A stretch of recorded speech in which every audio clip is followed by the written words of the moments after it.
7, 8-year-olds, as I say, very short fuse, nightmares, sleep disturbance, mood, appetite may go. Older children, then they know what's happening and they can be very, very angry. And there might be some background story there. Perhaps this was the parents' last trip abroad, where there's if-onlys, then that can be much more difficult. If things weren't good at home, if there are already maybe difficulties like marital problems or family problems or alcohol or drug problems, those can all be exacerbated when trauma happens. And it's really sad when that happens, because in the absence of parenting, if there isn't somebody who has the job of the responsibility for the child's emotional health and well-being, then the child can come like a little mini parent and start being overly concerned about their parent. And sometimes people have very unhelpful sayings, and if the dad's missing, they'll say to the eldest son, "You have to be the man of the house now." And he doesn't need to be the man of the house now. That can put unrealistic pressure on a child. But also parents will say, "What can I do to help?" And the answer is in those routines. If you have spaghetti bolognese every Tuesday, have spaghetti bolognese every Tuesday.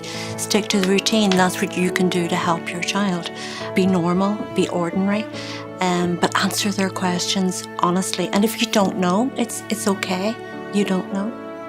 We both don't know, but we'll hope and we'll pray and we'll do whatever is helpful at this moment to get through. Sometimes it's better for schools not to know too much about this, for keeping things confidential. But also that school can be a sanctuary.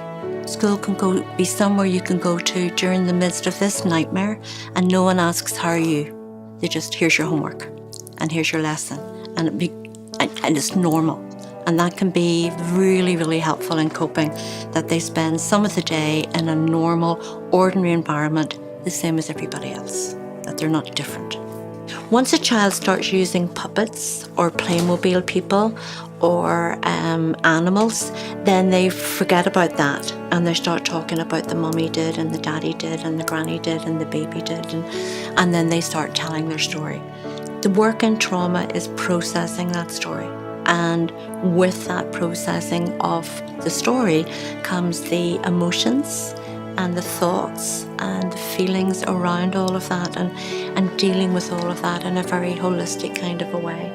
Sometimes with younger children, I talk about the Dementors in Harry Potter, those spooky, because that's what trauma is like. It casts a shadow over your life, and it's really hard to get it to go back and to get life back to how it used to be before the awful event happened. And truthfully, life doesn't go back to exactly the same way as it used to be. You have to find a way to accommodate what happened, to make sense of what happened.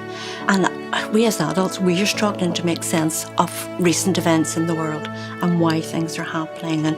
And we've got so many questions. So children have those kind of questions as well. But it's getting a coherent narrative. This is what happened. This is why it happened. This is how we are as a family going to deal with it. And this is how we're going to make everything okay again.